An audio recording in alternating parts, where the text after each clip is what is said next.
Good morning, watchers. Welcome to Brother Sal's Sunday Gathering at the Storehouse. So glad to have you back listening again. I'm very pleased to be here. Got Tony with me today. Good morning, Tony. Morning, Dad. And today I want to start with an article that I think plays into probably more Revelation than Daniel, but how Daniel and Revelation are connected together. It's just a little piece of the puzzle that showed up today that I think has some significance, and that's the Sanhedrin, who in this article they're calling right-wing self-appointed Sanhedrin. The only way you can get the Sanhedrin is to self-appoint. There's 71 of them, and they're the smartest scholars in the land, Hebrew scholars in the land. And when the last one, the bottom one, number 71, if somebody comes along that's smarter than him, he's got to step down and let the other guy in. So, and these are the same Sanhedrin tome that the king went to make that deal about the minaret on the mount. So they've been around for quite a while. They put themselves back into business about 5-6 years ago. Anyhow, they're threatening to put the Pope and the Vatican on trial. And they say, quote, "We require from you an apology for your recognition as a nation, those who stole the land, those who are known as the Palestinian Authority. And we are informing the Vatican that the sole God given right to the land of Israel is to the nation of Israel.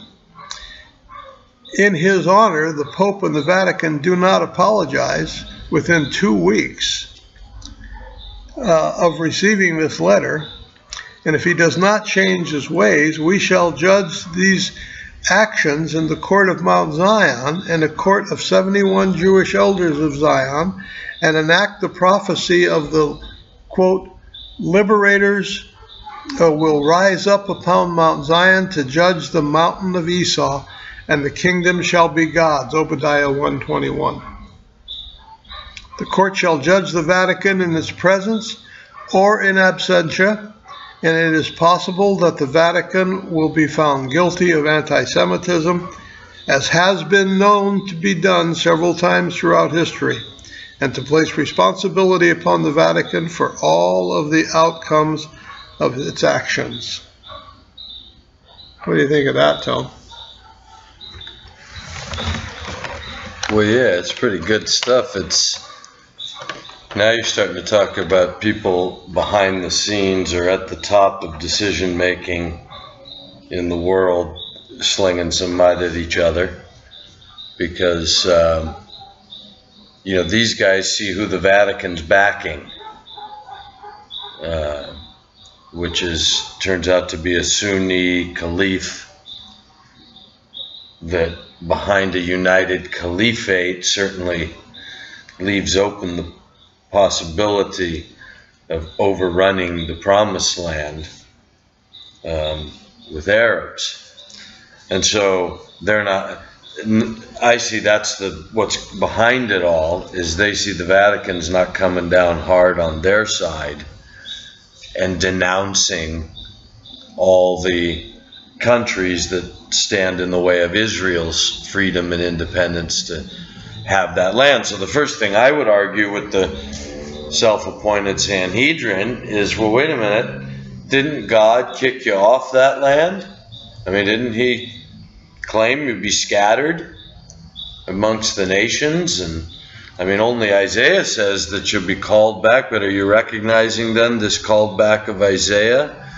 And are you therefore in a position to judge yet? Are you the judges on Mount Zion liberating? I mean, do you feel you're at that stage now, from the scattering to now claiming it's your land, now claiming you're the judge on that land? That seems to be superseding the order in which these things are taking place. So the first thing I would argue is, who made it your land?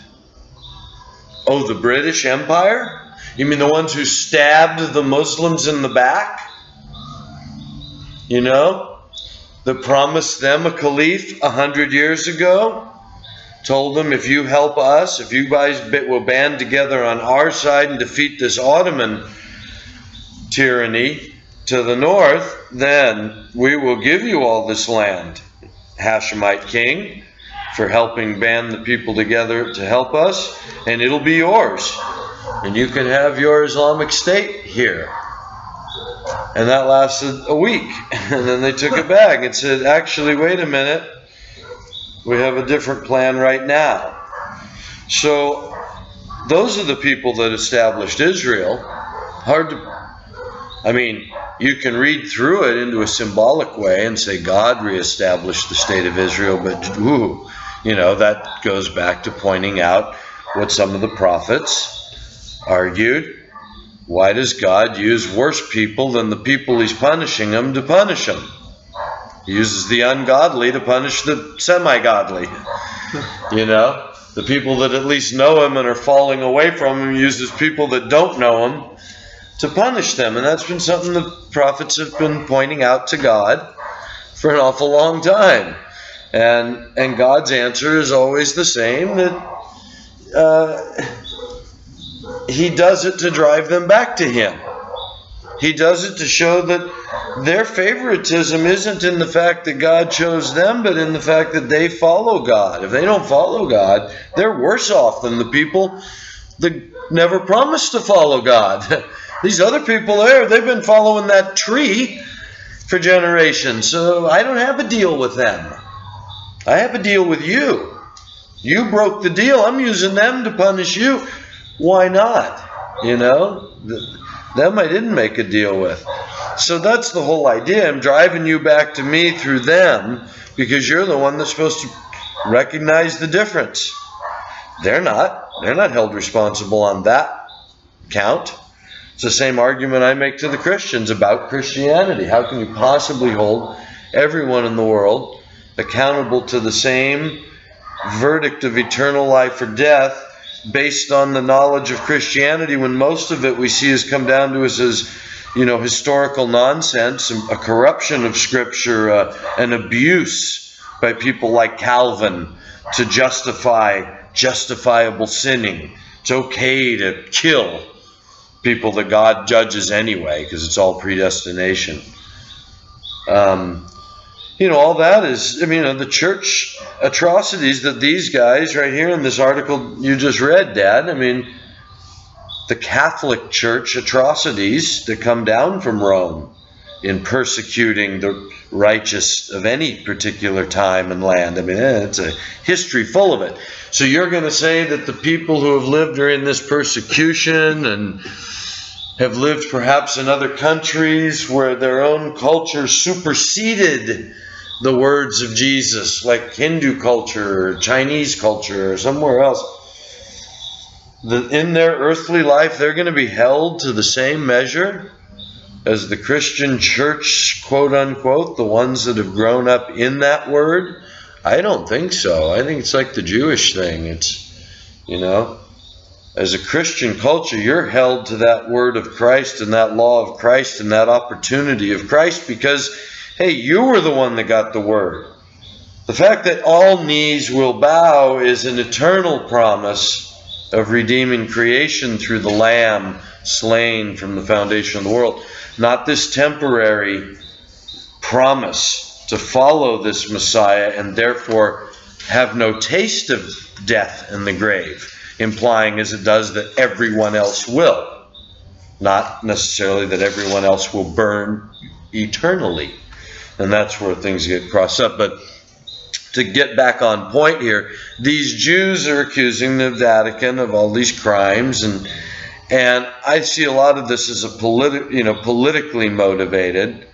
But at the same time, if they do know the law, then of course they're seeing the prostitution going on in the secular side of their world with people like the Vatican, the King of Jordan, all shaking hands and ready to compromise everybody's God for a future based on munitions. and that kind of thing. However, as you point out, these are the same people that went and shook the king's hand over the minaret and the synagogue. So these guys look more and more to me like just another secular version playing their card, like the way the Pope's playing his card right now, because it's all, I was just watching something else about the Charlie Hebdo attacks in Paris, trying to get my mind around that false flag, which it most certainly was, to what? Stimulate this schism between Islam and Christianity. The very thing that I've been starting to try and show and teach, that I'm learning through paying attention to Islamic eschatology, as if I were just a student trying to learn something instead of some Christian thinking I know everything. And I'm finding out that, whoa, it's amazingly, there's an amazing affinity, an uncanny affinity to all of the Judaic-Christian eschatology. I've learned so much so that it can't possibly be just a coincidence, and it certainly looks to be either engineered that way like poetry, or perhaps it all came down that way, just like the prophecies of Nostradamus, as we've been talking about a little bit in our ministry. Taking on, I mean, they've always had such a relevance, and he said himself that they would have even more relevance in the future days than they did in the days following his life. And so here you are in this future where Nostradamus, who didn't lay his prophecies down to the 16th century. Wow, I mean, Muhammad's way back in the 7th century. Jesus in the early church is way back in the 1st century. A few hundred years before that, you have those final, Zechariah and the final books of the Old Testament, a few hundred years before Christ. It's all a pretty continuous string if you think about it. I mean, the prophets just keep coming. The prophecies have always been there. The timing keeps coming to its time. And what I'm finding the relevant story is how everything has got its twisted expression in real time. Just the way from the time after the flood, the sons of Noah wound up becoming all these twisted expressions of humanity with their own gods. And, they can become Nimrod at some point with their own world government. However you want to play all that, whatever we really understand about Nimrod, I don't know. But we do have a few clues in the scripture that paint this picture of a very intelligent society. I mean, to me, it's quite the cryptic, one of the most cryptic part of Scripture is that God says, we better confuse their languages or these guys could do anything. Now, that's a weird way of referencing that, isn't it? God, was worried about the potential of mankind? That doesn't really sort of jibe with any philosophical or metaphysical reality of the rest of it, of men being but practically the notions of God's own mind and the creations of God's own energy and that kind of output, that God would be concerned about men having a unified interest. What could that concern be? To somehow purposely put down the purpose of God, all is one, that they might be able to collectively say, hey, yeah, we see it. Let's say no. Let's all say no and see what happens. Right? Almost Garden of Eden stuff all over again. He told us not to eat of that one. I know, but it's only because he doesn't want us to see everything. But I want to see it. I want to know.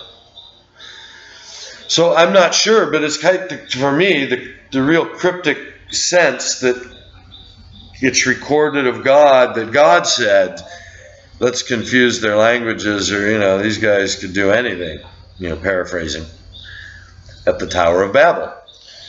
And so, and then you come down through the Egyptian bondage, and then they're released from bondage, and, they have to wander the desert to sort of purge the group that just can't see past that physical carnal urge of the flesh to relate only to what it knows, rather than something beyond what it knows. So it took a whole generation of seeing supernatural effect to get it back into their system that there is such a thing.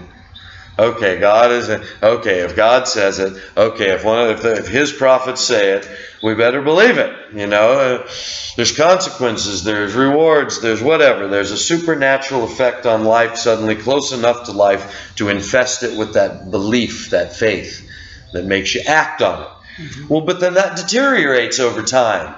Mm-hmm. And it becomes again the Jewish Pharisees and Sanhedrin of their time. And what do? We've been going through it in the Bible study, in the Gospel of John. You know, they're calling Jesus demon possessed. They don't understand a damn word he's saying. He sounds just like a lunatic to them, not like any Messiah, teacher, rabbi. What? You eat your flesh and drink your blood. You're the bread that comes down from it. You know the Father, but we don't. We don't believe in Moses. Us with the temple. We're not the ones who eat the grain on the Sabbath. We're not the ones who eat with dirty hands and sit with tax collectors and prostitutes. We're not the ones that disobey and create discordance among the people. You're the one that, you're given sight back. We don't know by what black magic you're working that. But you can't be our Messiah. And He's telling them what? If you knew the Father, you'd love me. If the Spirit was in you, you'd see me. But you don't, because the Spirit ain't in you. Because you don't know the Father, because you don't believe in Moses. Moses, he knows me. You know? What did he say? Abraham looked forward to me, and then Abraham saw me and was glad. Wait a minute, hold on. What do you mean, Abraham? You're not 50 years old. What do you mean? They didn't understand a word he said. What do you mean? Before Abraham was born, I am. At this, they picked up rocks to stone him, after calling him demon-possessed twice during the recorded monologue. So, this is how far mankind just naturally becomes separated from what is eternal and unseen, no matter how close they start to it. So I'm seeing this modern world that way, and now I'm seeing it through the Islamic eyes as well, that all this ISIS and all this big buildup, and the reason they can gain such a momentum is it's all been built in for an awful long time. The schism of the Shiites and the Sunnis has been played upon by the powers that be for 50, 60 years now. I'm starting to see that that's been the whole, that's how they go in and disrupt the people, is that they have a natural Sunni Shia ideological difference among them, in the same way, you might say we had a North and South, or a religious and secular, or any other kind of divide that's, nearly impossible to bridge without just staying divided and agreeing to disagree. They've got that sort of thing built into their whole religion, like Catholics and Protestants. Mm-hmm. All right? And so just like some Catholics and Protestants who feel that terror is what God wants them to do for, to the other side to prove that they're right. That's been propagated in Islam as well. And so most of the, reliable commentary from any kind of, what I would say historically respectable commentator or pundit points out that none of this extremism is, as I think we've talked about now, it's not verifiable in their scriptures. Everybody can find a scripture that says that there's a time to take up arms. But everybody is Islamic as well as Christian and Judaic, and Hindu for sure. They're in a whole different world about it than we are.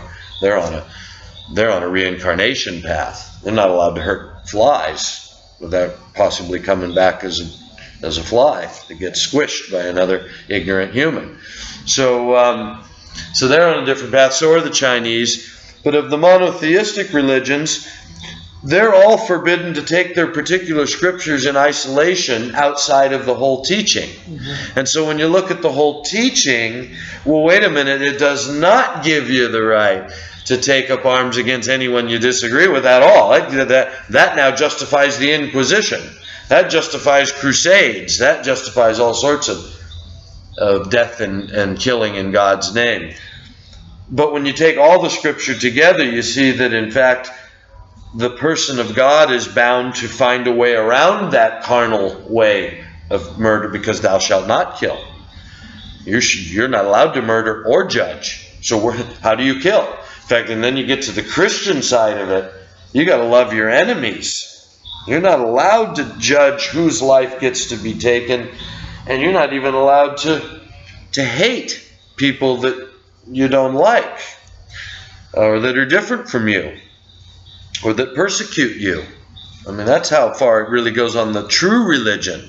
So when you think about how far it is for any Christian, as I'm always pointing out, to be pro-war, to want to kill these Muslim terrorists, is the same as these Muslim terrorists on the other side, anxious to pick up a gun and go join the jihad to kill the infidels. Well, wait a minute, but that's not really supported by any of their true religious leaders. Those are some of the people that are being killed by this, as a matter of fact. So that's what, to me now, the more important view is to realize the stage of players we're watching are the self-appointed, Hollywooded.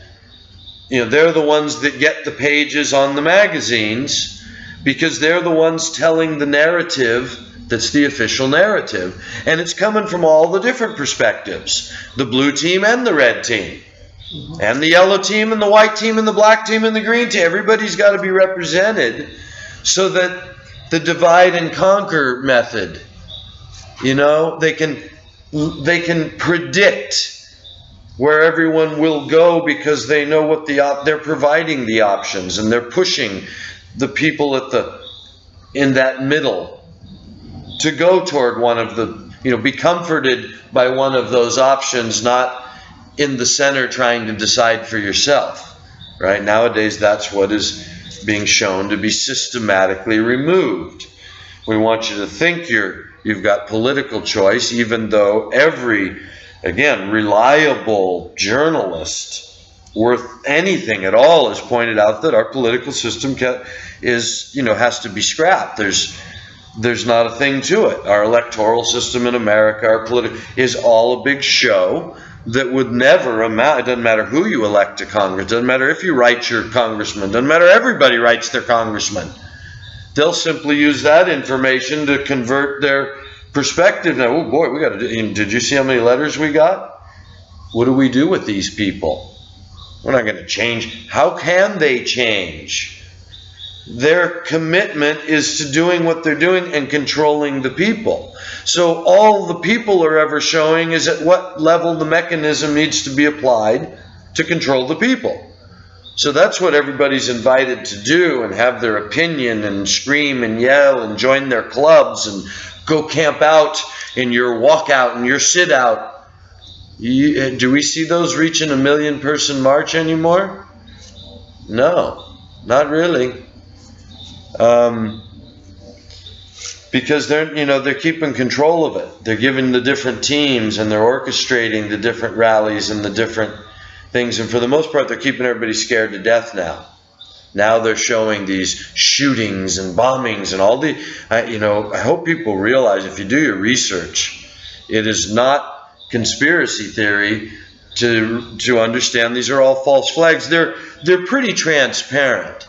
They're really not that afraid of getting caught, is what I'm realizing now, because they've left all that door wide open so that it can be later looked back on and pinned on certain patsies, because it's the people already all over the clues that were, left behind. Didn't take every architect and engineer in the world to point out that the 3 buildings falling in their footprint because 2 planes ran into them. Planes that should have bounced off on a day when 4 planes disappeared into their own vapor for the first time in aviation history, or any sort of human understanding of physics. I mean, was it really going to take only the very few brightest human beings to ever figure that out? No, anybody that bothered to start uncovering was going to see all that. So they never really were worried about the fact that the people were going to find that out. To me, it's more a matter of being able to gauge through the internet now what people. Who are the people that find it out? Who are the people that have the voice and gain the voice amongst their peers and have the best organizational skills? All that side. That's all now part of a data bank after 15 years of this. So then that's all part of this new age movement with the NASA spying, and they keep everybody all preoccupied with the spying and this and that. And, it's really the constant deployment of the cameras and the data collection with Google and with all these companies, Facebook, that are all, cozy, we find out, with the, Central Intelligence and all that. These supposed very private, grassroots civil organizations and such are really data banks. And we're always set up to be data banks. Well, who cares? What are we talking about on Facebook? Look at a picture of my baby, my new car. Really? That's what they're doing? No, they're amassing that sort of artificial intelligent computer modeling where they can make decisions on things like crowd control. When all of a sudden, Detroit, rioting, a computer program already has so much data on who's in Detroit, who's got influence in Detroit, where they live and who they call and who their grandmother is and where they shop and what their credit cards are. And they already have every piece of data running through these computer algorithms to give them the most efficient means of controlling the population, which doesn't mean to go chip everybody and shoot everybody. No, it's not like that. It's just that it gives them the upper hand that's required when you're talking about shifting a country into this, pure fascism sort of future, where you're not really going to waste time and energy on the whole, you've got to vote in everything. See, how do you change that? There's only one way, they've shown. I mean, it's repeated over and over and over. War. Goering said it. I just watched on a thing here. Goering said, doesn't matter what country, doesn't matter whether you're capitalist, communist, socialist, doesn't matter what kind of country you are, fascist. He says, to get the people to go along with what the government wants to do, they need to be afraid of being attacked, and then they'll do whatever that government tells them, whichever government it is. So we need to be afraid of being attacked. So right now, what are they doing? They're stirring up all this anti-Semitism everywhere. And I think they're also using this to put the different governments on notice. France, who was getting cozy with Russia. See, France has a lot of money invested in Iran, had a lot invested in Iraq, Syria. France, the corporations in France, not to mention the bankers who bought all the derivatives. France is losing its ba-boom right now in the big world picture to the international central banking cartel, right? In other words, the people of France, the millionaires of France, the people that own most of that land and all that, they're losing a lot of it right now to the international bankers through the debt that they've been saddled with, that for a while looked like boom years. We're dancing with America, making a fortune. We love these guys. Now they're taking it from behind, and because, you know, see, they didn't go with us on Iraq. They were trying to find a different way. Now, wait a minute. Euro's making their play, maybe, to use their power to get everything switched to the euro. Maybe put the center of the universe in Germany again. But of course, it's all the central bankers that move the money around, and so that was only like the communist scare. Everything is it's a wag the dog world. From the time Rothschilds took over the Central Bank of England, he said, I don't care what kind of puppet they put on over the political process. So that's still the same, but it's still a game, the political process and the puppets playing their part to get what you want. And so as Dad and I have been talking about, what do these guys want? Well, from the central banker standpoint now, they're using their World Bank leverage to go in and keep saddling these countries with debt. When the countries say no, there's an uprising in the population. And next thing you know, the money's being funded to get a new political figure in place. And then all of a sudden, the new political figure, they're all for taking big loans from the central bank, see, and saddling the people of the country with all this debt. See, all that's been going on a long time now, with everybody making fortunes like a casino, see. But now they're calling everybody's getting like the margin call. And they're finding out they just got taken on this last ride with the derivatives bubble.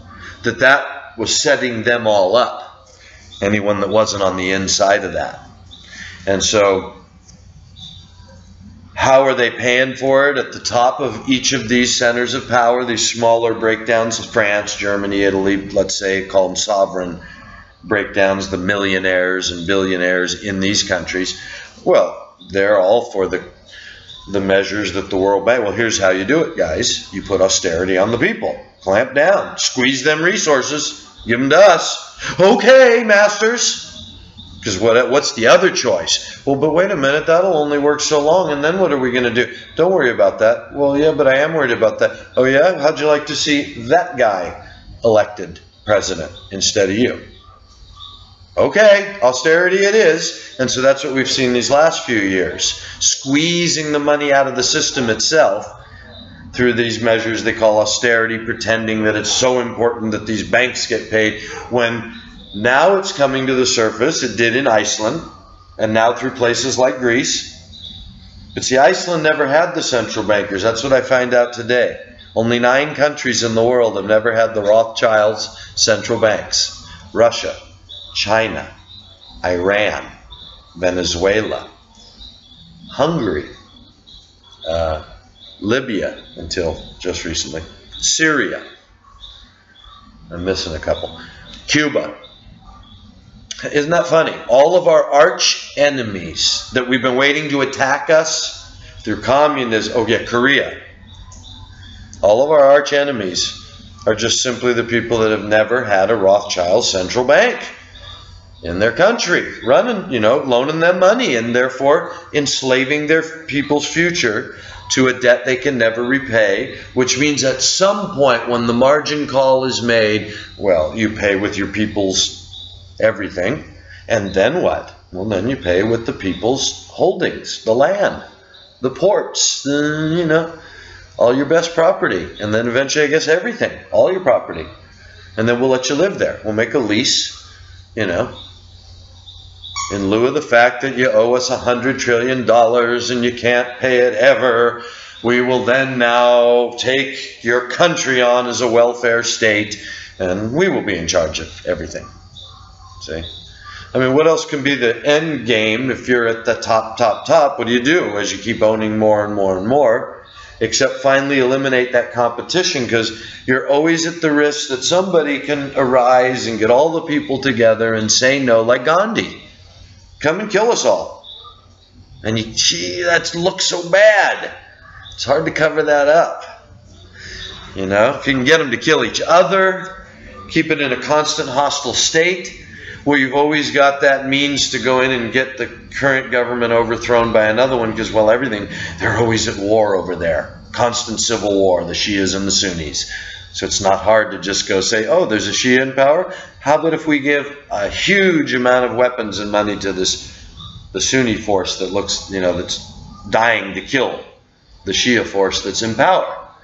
So that's what we've been able to do basically everywhere now. And once you get that system going, well, of course, the other side's always waiting in the wings.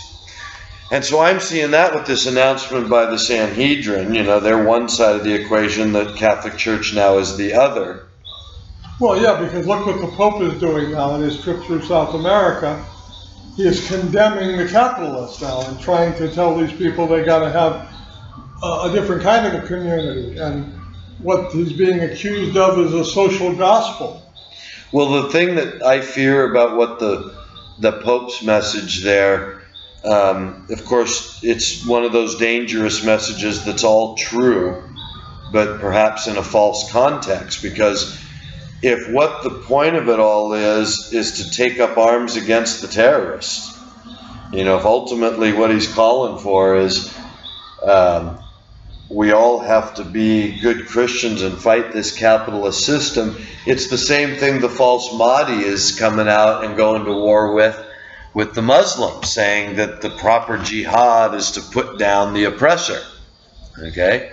Where in the Hebrew tradition, it's the Messiah that comes and puts down the oppressor. In the Christian tradition, they're told to love your enemy.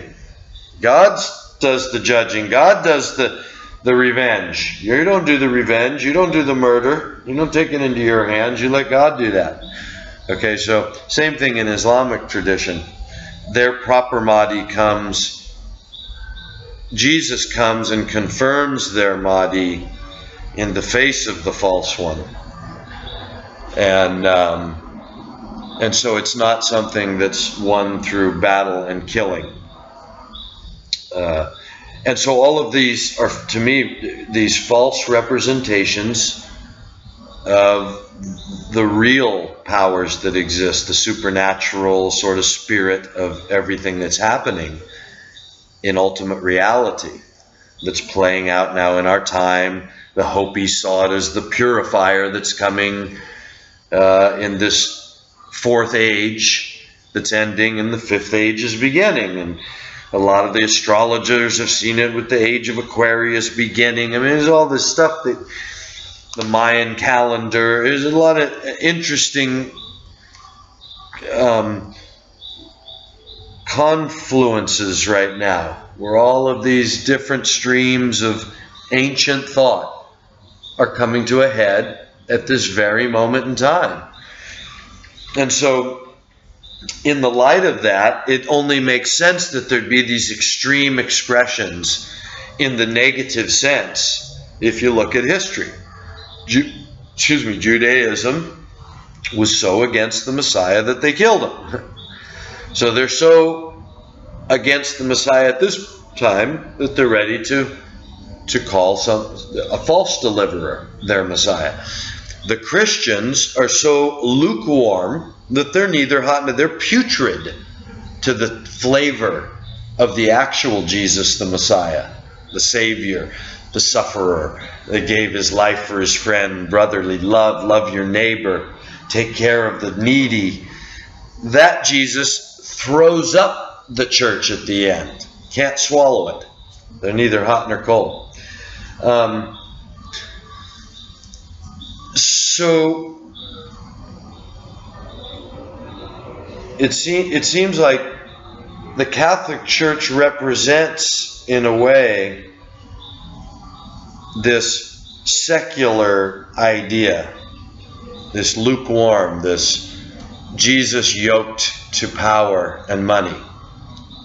And they're denouncing capitalism. They're off denouncing the banks. And to me it looks like a setup. The banks are being set up to be blamed. Well, they're the largest of the banks. Yeah, but for what? So what? What I'm saying is nobody's talking about that. They're not pointing that out. I see that what's really going on, reading between the lines, is they're being they're setting up the big banks to be blamed for the war. War has to come, and it's going to be, they're going to be able to twist it to point out that it has to do with banking, I believe, because the Pope's already setting that up. Or else it's simply to prep the Christians to get all riled up for their truth and righteousness so that they're ready to support this war. They don't question it. The Pope said, we got to fight this ungodly terror that's threatening the earth. And this whole eco thing that, you know, the Pope's presenting, well, we know that's part of this whole New World Order scheme, this Agenda 21 depopulation. You know, come on, that's this whole we got to save the planet. If we had to do that, then we'd want to dismantle the central bankers for sure. But he's not talking about dismantling central bankers. He's putting the blame on greedy institutions like J.P. Morgan, that kind of thing. So I see that fits very well into this picture that we know in the midpoint somehow during the tribulation, the Babylon system, the banking system is going to collapse in a day. It will be over and everyone around the world will stand up and go, oh my God, how is that possible? How is it possible this great system is over in a day? What do you mean? So picturing that we're somehow in the prelude to that in the next, 4, 5 years, 10 years, something. Excuse me, then you can imagine that they're setting up as a scapegoat for that happening, to blame it on these greedy bankers. The Pope's been telling the Christians for years, and that gives them a place to vent all that anger, not on the people that set up the banking system and will still be in charge of the new one. See? And so for the Sanhedrin to come out like this looks to me like just political banter from two sides that are both playing toward the same goal. They've already made a deal about the Mount, but now they're trying to play the people into the civil war that brings about the need for that sort of grand gesture, right? And so when they all agree, these supposed disparate voices, right? When suddenly they're all in agreement, the newscasters can point out that just a year ago the Sanhedrin was accusing the Catholic, just a year ago the Catholic Church, and now they're both saying, hey, this is what should be done. Yeah, we agree to this. Let's build a synagogue and a mosque and a minaret. Let's honor everybody here and make peace. That's the Christian thing to do. That's the Muslim thing to do. That's what the Jews want too. In fact, our Messiah, that's the whole thing I'm trying to get at. At what point are the Jews beholden to announce this is our Messiah because he's brought us the right to rebuild our temple? Who else could this be? Do they have to say it the day they hear about the deal? I mean, wouldn't this go on a little bit before, does it take 3.5 years before they actually claim him? Because he comes in and says, I'm God. Messiah nothing. I'm your God. At what point, because now you've had 3.5 years for this Jesus' Messiah thing to grow next to the Jewish insistence that they're still waiting for a Messiah? Or will that persecution be going on from the very beginning of the 7 years, because in the very beginning of this handing the crown to this person who goes out conquering and to conquer and provides for the Jews to rebuild the temple, they're going to call him Messiah. This must be the Messiah. And we know that has to be preceded by this rapture, which we teach has got to be in accordance with the sign of Jonah. And so there'll be a 40-day warning. And I mean, it's kind of crazy that what's his name? Yitzhak, that rabbi that was 100 and something years old, dies a few years ago. What, I don't know. No, the other guy, Yitzhak or whatever, 10 years ago maybe. And he says he has a dream. He has a vision of who the Messiah is. like the year before he died. And he wrote it down, sealed it up, and said, after I die, wait a year and then open it. And so he died, and they did, and they opened it, and it says in there, I've seen the Messiah, and it's Jesus. Well, I mean, you don't hear about that too much. Not even from the Christians on the internet sites, which kind of blows me away. It shows they got no idea about Jesus being the Messiah to the Jews, and that's what the whole end time scenario is all about, is they're going to crown a false deliverer. That's what Antichrist means, not anti-Christian. It's the false deliverer of the Jews instead of Jesus. And so here's that you talk about something to point at. When the dead come out of the graves, one of them might be this old rabbi. I told you. I wrote it. Give me my, let me see my piece of paper. How can you ignore this? So they're going to get a 40-day warning, and that's going to create enough of an absolute faith that they're going to go through persecution for 7 entire years for the name of Jesus.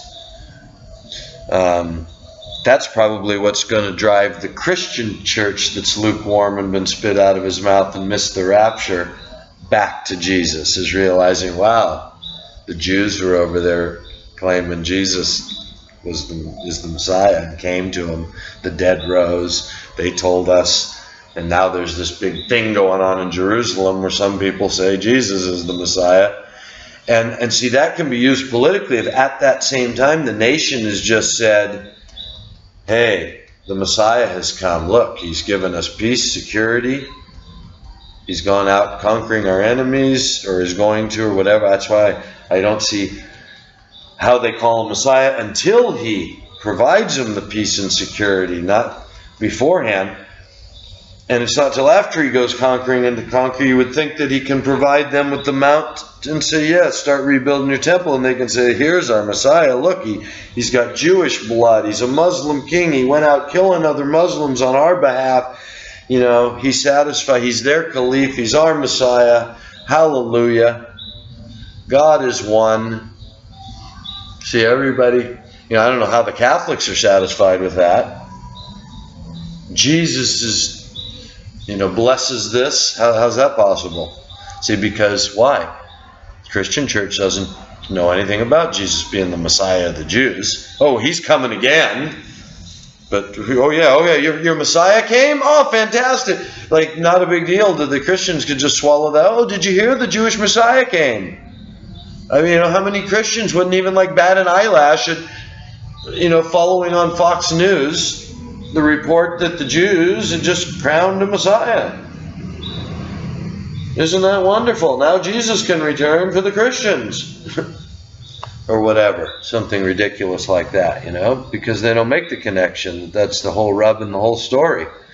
The Messiah did come and they killed him, and now he's going to come again and give them a warning, and it's going to result in a schism in them where a whole bunch of them now are going to be persecuted for his name. The rest of them are going to crown a false Messiah who's going to turn on them. So he's going to look like the Messiah. It's going to look like they made the right. Hey, look at, what do you mean? You Jesus. What do you mean Jesus? Come on. What do you mean dead people rose and you saw them and Jesus? Come on, you guys are all crazies, right? Look, this guy fought for us. This guy, whatever. Found the ark. Ended the threat. Found the Ark of the Covenant. Yeah. Is giving us back. Maybe that's the impetus to give it back. Is he finds the Ark of the Covenant. Well, now you guys need a temple. That's a sign from God. Time to rebuild your temple. Let's work this out. Oh, you must be our Messiah. Something along those lines. And yet he's going to be a false Messiah. He's not going to look like it in the beginning. And so this is the what I'm trying to read into, all the news that's going on. And then, so now you look at, again, we've been pointing out, ISIS is a proxy army for the United States to keep this terror going, as the Islamic eschatologist teaches also, to create this civil war in the Muslim world, and they're talking about it now that way. I saw a couple articles, Muslim civil, Shiite, Sunni civil war. So it's already being presented in the headlines that they're in their civil war. And so that has to escalate.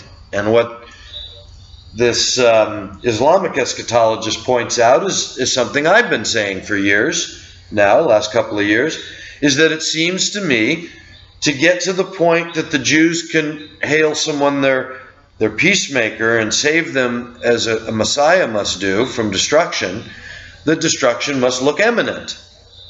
And that it hasn't yet looked imminent. We've been pointing out that Roy Neuberger over this past 6 months or so has been seeing that all this anti-Semitic talk, all this anti-Judaism that's got Jews scared in different parts of the world, a lot of that is pure propaganda. I mean, they're creating that, and they're creating the opportunity for nutballs to come out and, perpetrate individual acts of anti-Semitism, as well as state-sponsored false flag terrorism. Because, that's what they're doing right now. That's what I'm trying to get people to see. Don't believe any of this mainstream media at all. Well, read between the lines. Here's an example. I was just of the few articles that are going on this week. Most of it, as I say, seems to be pushing already this idea very much in the media that things are at this crucial stage, meaning this civil war, the terrorism, the fear around the world. Nobody knows what's going to happen next. Things are at a flashpoint. And everyone is preparing for an event of some kind. Meteors, false flags, natural disasters, war in the Ukraine, war in Syria. We've been expecting that horn to topple, and I've been learning a lot now about the Islamic perspective on that region. And what seems to be the most viable is that this whole Zionist movement, to use the military might that they pay for through the American Congress to eliminate any real Islamic threat in that region, so that the state of Israel might exist as a ruling state, if not the world, certainly in the region, and not be constantly having to negotiate or worry about their neighbors like Iran or anybody else saying, we want you out of there. So basically the occupier wants to annex the country, the territory. As has happened in history so many times. Look at Hawaii, look at Mexico, all these different places try to say no to the World Bank. And so again, all the countries we're at war with happen to be these countries that don't have a central banking system, and are now these days threatening that central banking system by opposing the dollar for oil, the petrodollar scheme as the only currency to trade in oil commodity.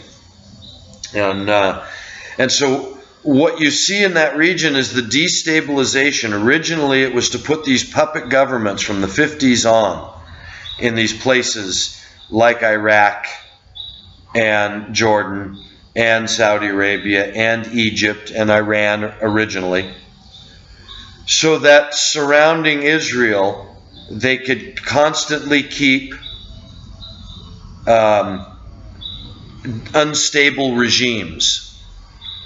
They could foment terror in sufficient or the threat of constant destabilization, so that Israel always needed to be supported militarily, and they could build up this very massive and potent military regime that they are right there in the center of all that Arab territory.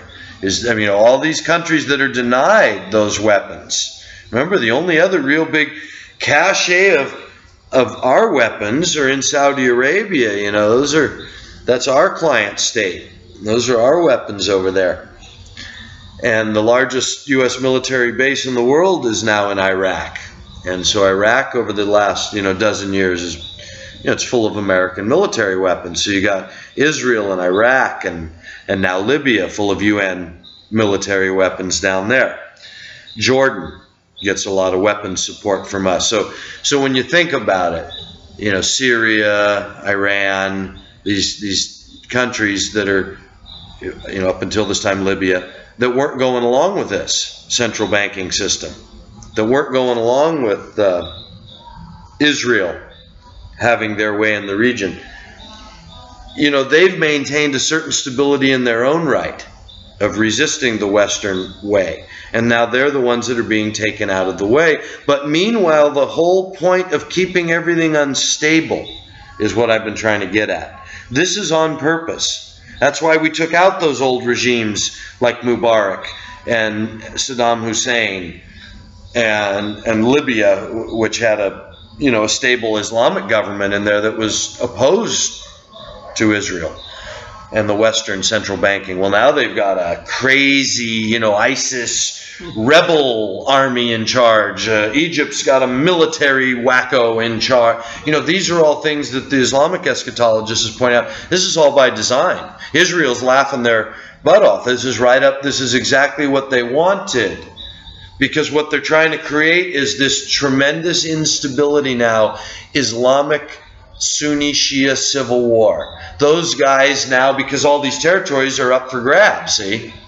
They don't have these stable governments supported by NATO anymore on the surface. Mm-hmm. NATO has somehow gone in and stirred it up, taken out the security. And so now these places are all up for grabs. And so they're warmongers of the different sides are vying for that. And of course, the people supplying weapons are more than happy to supply both sides so that there can be civil war right now. And all of that, see, is going to make Israel more and more threatened on the surface as the people who are taking control in these different countries. And now you got Islamic State. And they've got this sort of surface level claim to legitimacy, a caliphate, a caliph, a self-proclaimed caliph that's from the Hashemite line himself, he says. Mm-hmm. And their system of Sharia governance and these four bodies of governance that are all supposedly a very thorough legal authority. In their own right. They're not just a bunch of cowboys winging it. They've got a set plan. And yet it turns out to be this horrific plan of death and destruction, see? So yeah, who wrote that plan, I wonder? Same kind of people that wrote the Bolshevik Revolution plan, see? Same kind of people that wrote the Nazi plan for Hitler. It's the same thing over and over. It's the way you do it when you want to scare the living daylights out of your population. You want to be attacked by that? You want those people to come and get us? See? And so that's what's going on right now in the world, on the bigger picture. And Israel's, it's all playing into the hands right now, according to what eschatology seems to anticipate, because what we're looking for is that it has to get so bad that Israel's false Messiah can rise up and bring them peace and safety. I've been saying it for the last few years. Wait a minute, how can the false Messiah come now? These guys, they're shooting people. The only people that are opposing them are the little army from Gaza. And every time that happens, the Israelis get accused of obliterating them with unfair force. That doesn't sound like a people that's in need of being saved. You see what I mean? So so now I'm being confirmed, at least by this one, well celebrated Islamic eschatologist, who's pointing out that it's that what they're trying to foment over there is all this terror, more people joining ISIS from different places, and that's where I wanted to get to this. The Islamic State is coming for the Gulf. Is this Al Monitor article from about a couple of weeks ago, June 26th, when they blew up a couple of Shiite that terrorized a couple of Shiite mosques in Kuwait City. You know, little Kuwait. Apparently, you know, not much of a stronghold there to defend, and they're in there blowing up mosques to scare the hell out of the Kuwait. They're coming to the Gulf. You know, all this is just, it's false flag, but what it does, it allows the papers to demonstrate that they're everywhere. Charlie Hebdo, they're in Europe. Kuwait, they're all the way at the Gulf. The Islamic State is coming for the Gulf. So the whole article is just scare tactic, that everybody's got to be afraid because these guys are got support everywhere, right? So that's the whole point right now. And why do they have all that support everywhere? Well, because we've been dismantling the governments that wouldn't have allowed these sort of people to gain any support while Mubarak was still in charge and had an empire that he'd been in charge of for decades. You know, these people all, you know, Libya had a well-run machine over there under Gaddafi for, you know, 35 years or whatever. They didn't have any uprisings. These Al-Qaeda, Islamic State extremist supporters, they were still hiding in basements.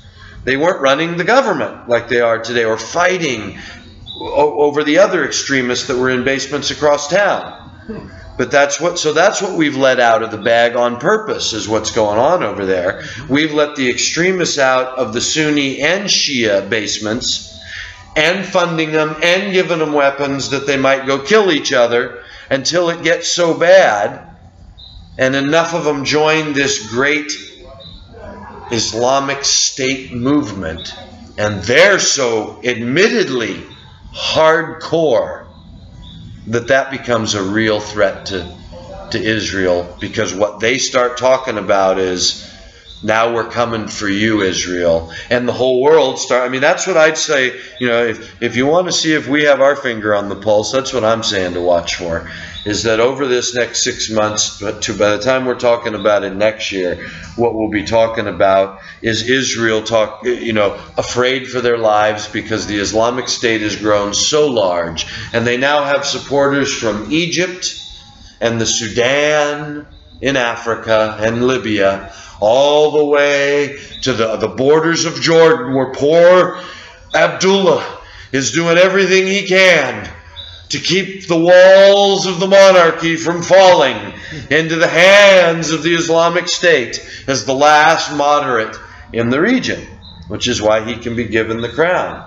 Please go fight for the good fight.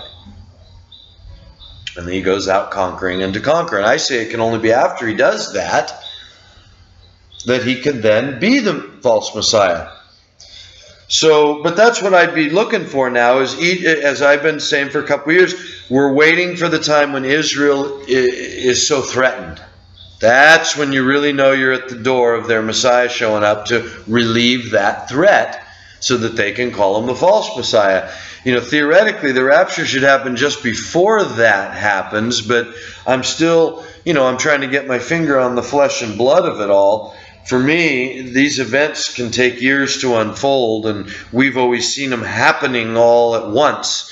But they happen on feast days, but those feast days come around every year. Every 6 months is the fall feast, then the spring feast, then the fall feast, then the spring feast. So that 7-year clock starts on one of those feast days, probably the fall feast for them, one of these years. But does that mean that the prophecies happen in a sequential order like that?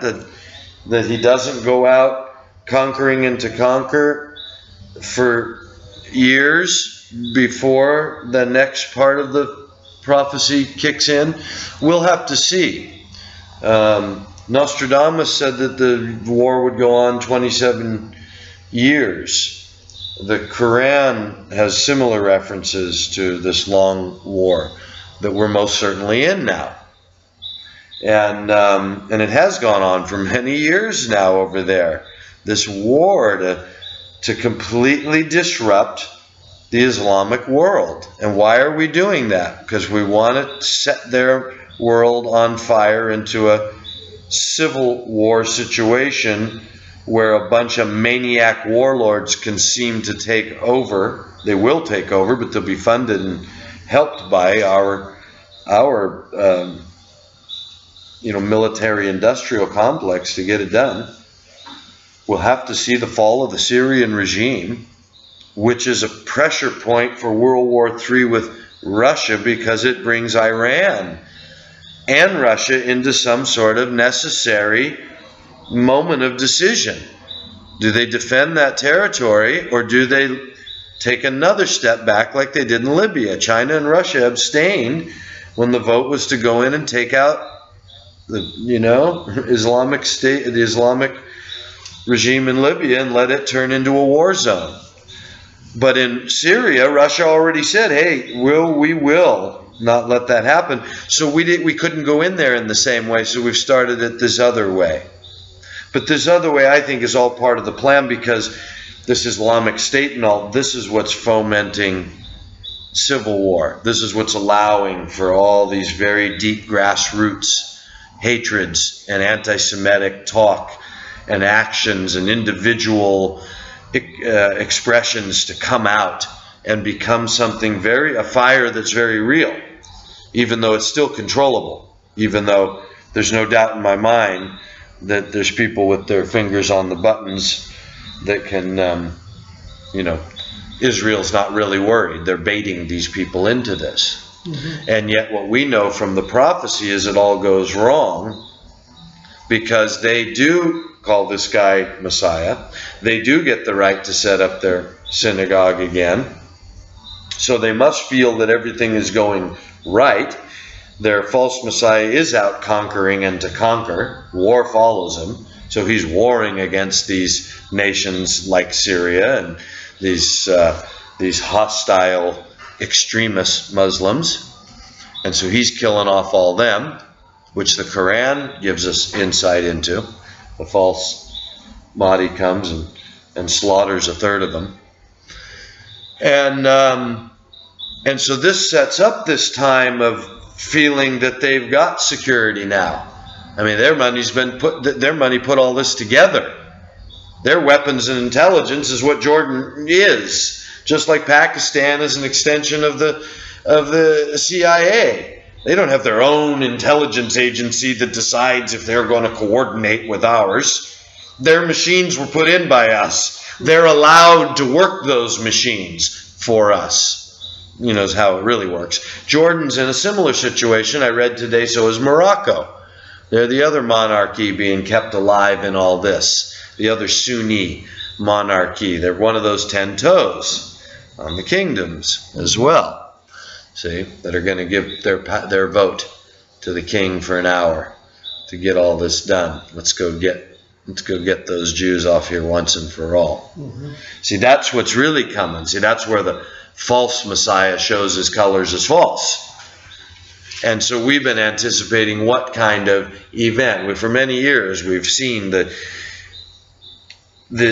disconnect in the narrative. How is it that suddenly the Jews who are getting their way, whose false Messiah goes conquering and to conquer, who sets them up in their temple, why does he suddenly come and declare himself God? And why do the Jews suddenly turn on him, this caliph, turn on the Jews and come after them and start destroying them? We look at it from a Christian perspective as the devil's let out of the bottomless pit and he goes into the pulse. Okay, that's a mystical, supernatural, metaphysical explanation, but we've found through all of the scriptural explanations like that, there's also something going on in the manifestation of that in real life. In real life, armies are shooting bow and arrows at each other, shooting bombs at each other, stabbing each other with knives and invading each other's lands. And so that's what, somehow we have to relate that image that we have into some sort of real life account of it. And what I'm saying is it's odd that this caliph that we seem to have paid for and set up, and when I say we, I mean these central bankers, who seem to be run by this strange alliance with the Zionist Israeli movement ever since 100 years ago with the British Empire. And then after World War I, and it passed to the American Empire. And for some reason, these two empires that ruled the world seemed to put their most concerted effort into carving out that Arab land to give to Israel, and keeping them there, and securing that land, and delivering them bombs, and backing them up. I mean, this is kind of odd when you think about it. What did England have to do with Israel? What did America have to do with Jews in Israel, that it becomes of paramount interest to America to defend that land for Israel? Well, people who run America have got to be the Jews. Well, I mean, that's where it would seem that the money that runs America, see? Yeah. So that way the decision makers raise their hand based on who pays them, just like any system. So anyway, that's the long answer. The short answer is that we're watching for the destabilization to continue in the Middle East, the Syrian regime to fall, worse anti-Semitism, more false flags that bring about Jew and Christian hatred toward each other, which Muslim Jew and Muslim Christian hatred, which we shouldn't have. Christians and Muslims should not hate each other. We teach about that. That's neither the Quran or the Judeo-Christian scriptures teach anything about Christians hating Muslims. And terrorists and killing terrorists and all this. I mean, if we knew who the terrorists were, we'd stop blaming the Muslims. They're being set up as much as the false America, the false freedom, the false Christians, the false Catholic Church. It's all this political motive on the outside. It's all wolves in sheep's clothing. And if you know your modern history, you know that the Fabian movement was the idea of slowly taking over a society rather than one abrupt change like a coup. Just you slowly infiltrate every system from the ground up. All the institutions, labor institutions, education institutions, welfare, social systems, religious systems, and you slowly alter them toward your aims, the Fabian idea. And so the Christian nation has come around to imagine that it's in the right, and that all these wars are justified, and that we have this real enemy. And it's because we trust our newspapers, we trust this system around us. But this system has been well documented now to be what it is, pretty much a psychological operation. It's there from its inception, from the inception of compulsory schooling 150 years ago, all the way to today, through radio, television, internet. All of this is programming to keep the people manageable so that they will go along with a fascist, commercialized existence where corporate interests succeed those of individual interest, even down to a sovereign level. You know, these international bankers, they're not worried about the United States or any other particular country as such. Right? They're worried about certain resources of that country as such. What is the real valuables there? And making it easy to manipulate from place to place so that the profit continues in a predictable stream. Yeah. Yeah, well, that's the whole idea of this one world order. It's not like to turn everybody into slaves in the common sense. It's to turn everybody into slaves in a very philosophical sense, that there isn't this opportunity for an uprising of another ideal. You have a certain amount of freedoms because that's what gives you the illusion that you have what you need and you don't need to uprise. That's the point. That's why they scare us with the shackled, chained, Auschwitz kind of future. Auschwitz was a short-term program for slave labor. And they worked that labor to death, and they knew it was only for a short amount of time because there were only so many of them. And that was that. And even Hitler's whole movement wasn't necessarily doomed to fail, but it always had a great chance of failure. It could only be supported to a certain extent, and the other side had to be supported to another, the popular version of freedom and democracy that wanted to fight Hitler. Well, that had to be supported too, and there were enough people on that side to destroy Hitler and Nazism, but that apparently was all part of the plan, just like destroying the Muslims now. It served its purpose, it would seem, in eliminating 6 million Orthodox Jews. Because when you remember who are these Zionists, they're these European Jews, these Khazars, when you know your history. And so these people who allied with Western Christian Rome, so there's this Jewish-Christian alliance, they're European Jews. They're not original Palestinian Jews that left the homeland in the days of Rome, in the days of Christ. Those people went down to Ethiopia mostly. They're not the ones that came back. So it was all the ones in Europe that had some sort of claim because they were of Palestinian Jewish descent. Those were the ones that were rounded up and sent on the trains and killed by the European Jews who were paying for it all.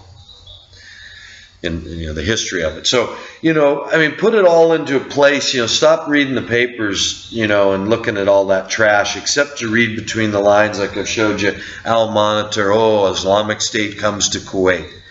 All that means is they're showing us the spread of it, as I've been anticipating.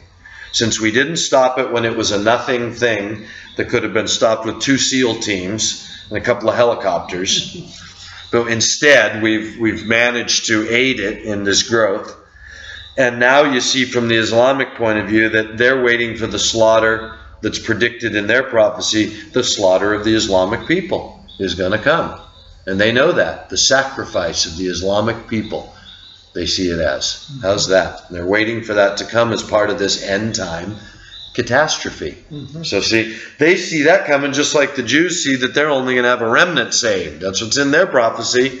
See, everybody that's Orthodox is getting slaughtered in this. See what I mean?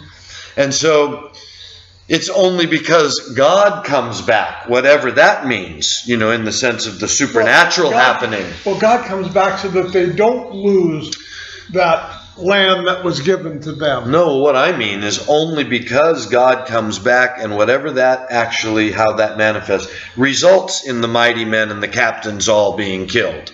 Otherwise, they're doing the killing.